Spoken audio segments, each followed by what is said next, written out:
Kita roll dulu lah.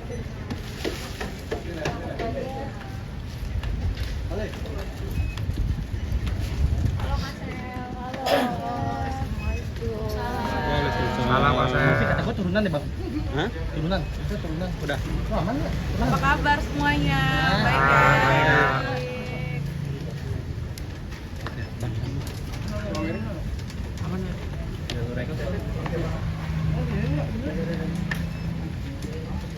Yuk. Aman ya belakang.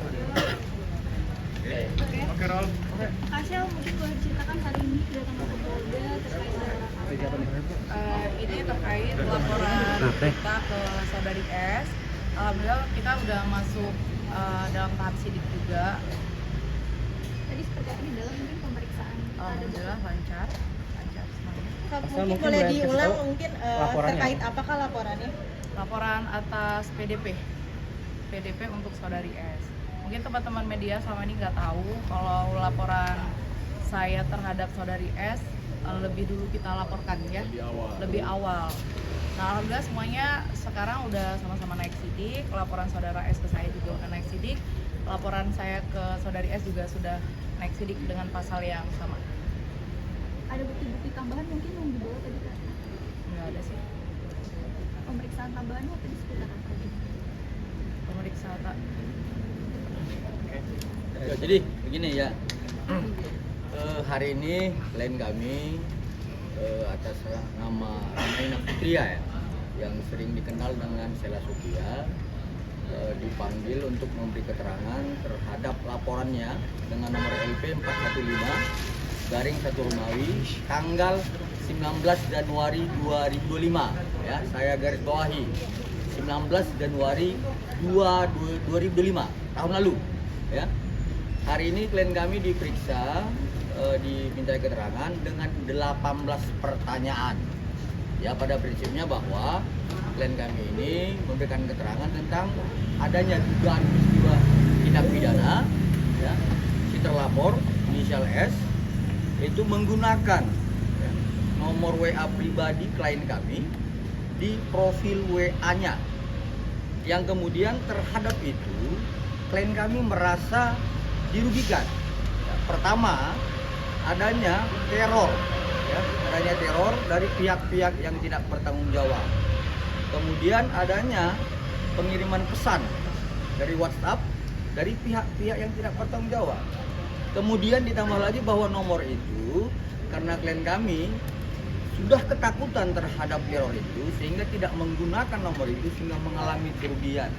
Ya, karena nomor WA tersebut adalah nomor untuk bisnis ya, seperti itu. Jadi hari ini klien kami telah memberikan keterangan terhadap peristiwa pidana, dugaan pidana yang dilaporkannya pada tanggal 19 Januari 2025 seperti itu.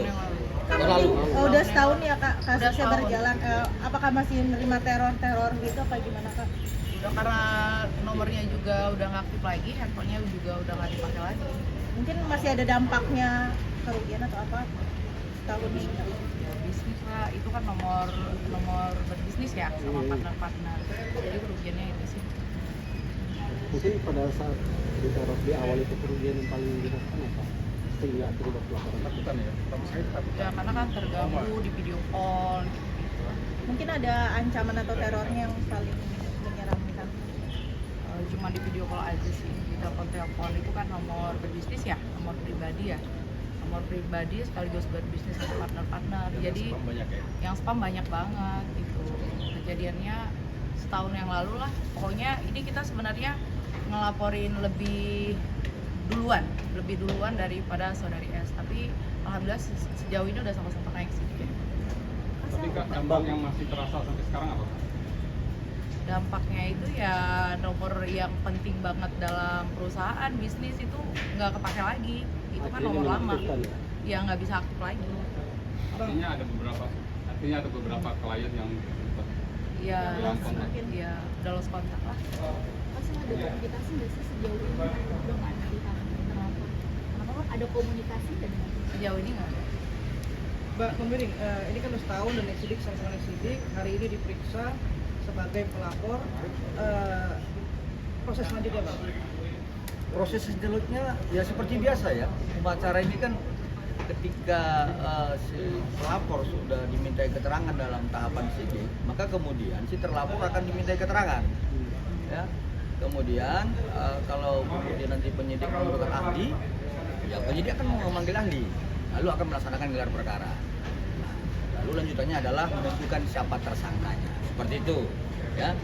Tapi perlu kami sampaikan ya, pada prinsipnya kalau kemudian teman-teman media mengetahui bahwa si terlapor ini juga melaporkan klien kami, ya itu benar.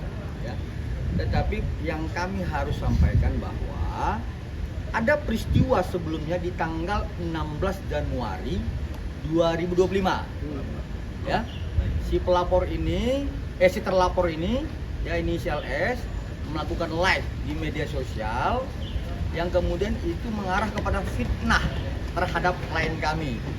Ya, dia mengatakan bahwa klien kami ini membongkar rahasia ya dengan seseorang yang dengan inisial D, ya pemilik brand owner juga, sehingga kemudian fitnah itu menjadi sebuah ketakutan bagi klien kami karena takutnya klien kami ini dilaporkan oleh si inisial D. Lalu kemudian klien kami ini memposting kembali beberapa percakapan yang sebenarnya. Jadi postingan-postingan yang dilaporkan oleh si pelapor itu adalah bentuk perlindungan diri, ya, menyampaikan kejadian dan fakta yang sebenarnya, ya. Karena ketakutan, dan kami ketakutan kalau nanti dilaporkan oleh si inisial D akibat informasi ya, agak serem sih. Maksudnya isi live-nya agak ngeri, jadi takutnya hubungan jadi nggak baik gitu sama teman-teman yang lain. Jadi di chat itu aku menjelaskan inilah kejadian yang sebenarnya. Sama Ya. menambahkan izin tadi dari rekan Sinyal Pembiring. Ini secara tegas ya bahwa tadi peristiwa yang dimana memang klien kami ini memposting atau dalam hal pembelaan diri tadi. Selain daripada itu yang harus perlu diingat adalah bahwa klien kami ini memiliki itikat baik. Apa itikat baiknya?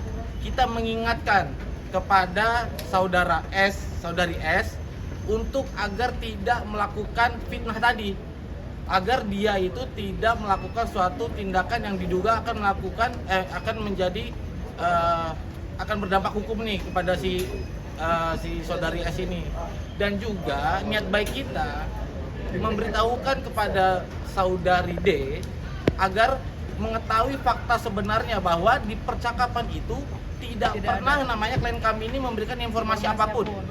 Jadi kan terkesan bahwa saudari S ini ingin membentur-benturkan lah antara si saudari D ini dengan klien kami, gitu aja sebenarnya.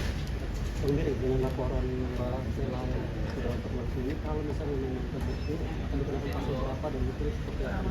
ya. Jadi dengan laporan yang sudah kita buat, sementara penyidik ya mempersangkakan dengan pasal 67 ya Undang-Undang 27 tahun 2022 dan pasal 48 Junto 32 Undang-Undang Nomor 1 tahun 2024. Soal ancaman hukumannya itu bervariasi ya.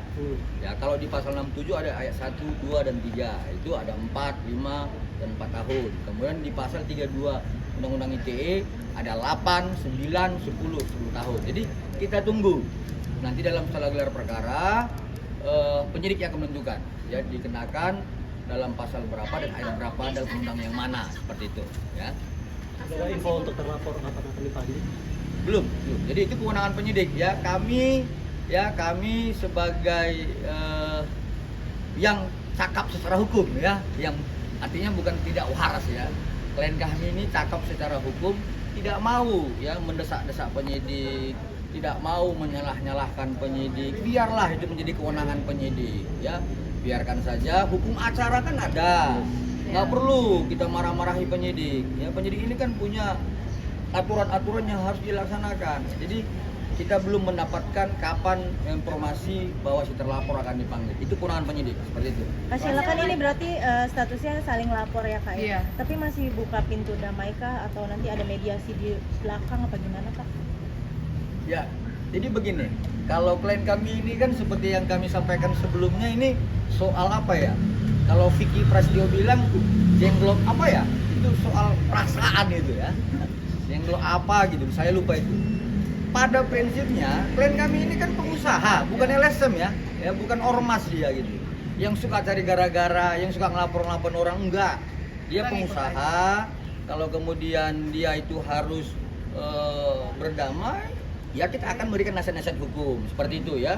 Tetapi pada sekarang ini kita hanya berdiri di atas laporan klien kami. Iya. Kita lihat perkembangan ke depan seperti itu ya. Kalau dari kita sih, kalau misalnya kita ngikutin jalan yang terbaik lah.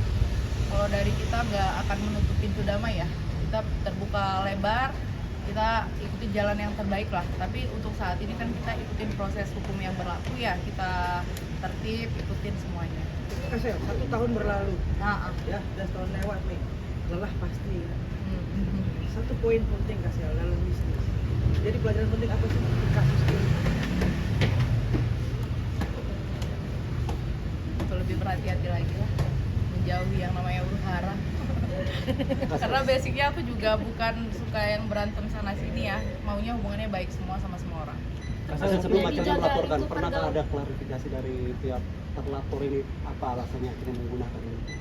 Menaruh nomor kontak bisnis Kasel di Itu nggak itu? tahu ya, nggak tahu. Nggak pernah ada klarifikasi Iya. juga dari terlapor. Iya, ya udah gitu aja. Kasel mungkin terkait laporan yang dokter terhadap Kasel mungkin sudah sejauh mana sih mungkin atau mungkin ada panggilan untuk Oh, kalau itu begini ya, terhadap laporan si Samira ya, klien kami sudah dipanggil pertama karena pada saat itu klien kami dalam keadaan sakit, kami menyampaikan ya kepada penyidik untuk ditunda.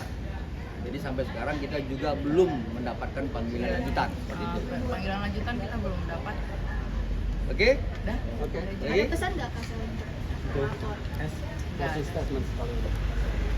Dah. Nggak ada. Makasih banyak ya. Mohon maaf lahir batin ya semuanya. Siap. Sehat-sehat. Kasel.